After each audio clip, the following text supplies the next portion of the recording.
So today I will show you the airbag system that I built for the Tesseract art installation.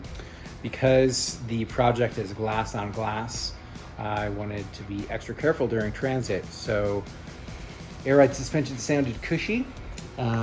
This is the bottom of the frame.